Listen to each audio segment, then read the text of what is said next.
também não é uma pergunta, é uma situação que eu passei uma vez, uma experiência, que eu fui roubada, né? E nesse roubo, o marginal deu com a arma na minha cabeça, e eu achei que ele tivesse atirado. Então, tamanha foi a minha perturbação, estando encarnada, que eu pensei, eu acho que eu morri. E foi quando eu comecei a vir aqui, e eu ouvia você falando isso, né? Se você falar com as pessoas e não ser ouvido, é um indício já de que você não faz mais parte desse mundo. E aquilo ficou tão gravado na minha cabeça que eu pensei, ele atirou.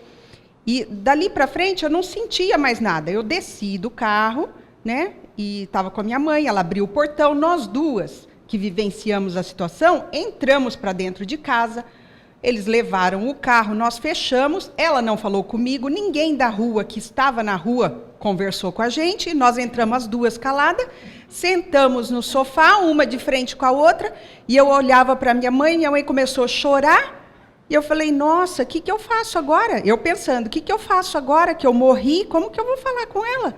E eu não falava, nem ela, e eu fui até a janela, olhei pelo vidro, para ver meu corpo caído lá fora.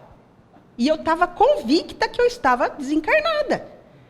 E eu olhava lá fora, olhava tudo e falava, não, mas meu corpo não está lá no chão, porque ele atirou comigo dentro do carro. Então ele levou meu corpo embora. Mas foi uma sensação assim tão real, de que eu desencarnei, que eu não sei assim quanto tempo levou assim, né? São segundos, né? Sim. Mas eu tive convicção. A perturbação foi o contrário. Eu estava encarnada, então demorou esse tempo até que minha mãe falasse, chama o Ortega, você não vai ligar para Ortega? E daí eu falei, é para eu ligar? Ela está me vendo, ela está me vendo.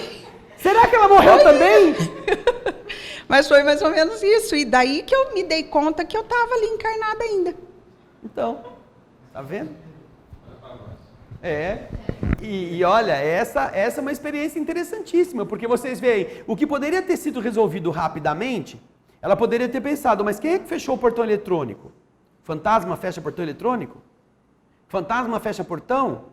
Não, ela estava com a ideia de que alguém tinha dado um tiro na cabeça dela e que agora ela tinha ido no centro espírita, que tinha preparado bem ela e que agora ela já era espírita.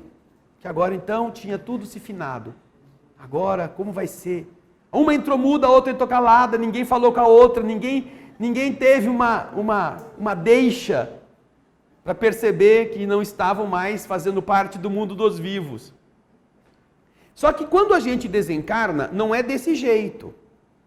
Fica um trem meio confuso.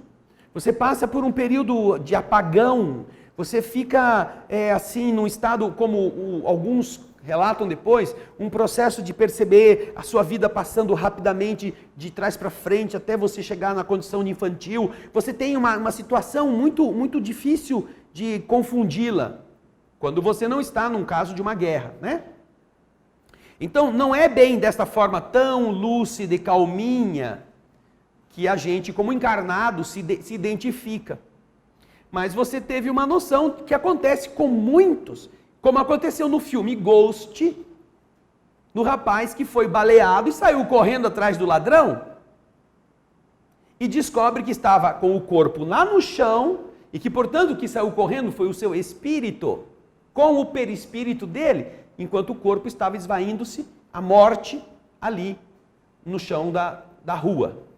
Então, essa lucidez que o espírito do Ghost, lá do filme Ghost, ele sentiu, é numa situação dessa, né, de impacto. Aí quando ele vê a verdade, aí ele entra em choque. Né? Ele viu o corpo, que não foi o seu caso, né? Felizmente. Ela procurou, pois até no jornal, quem encontrar um corpo assim, dentro do carro, entregue ao destinatário para ser enterrado.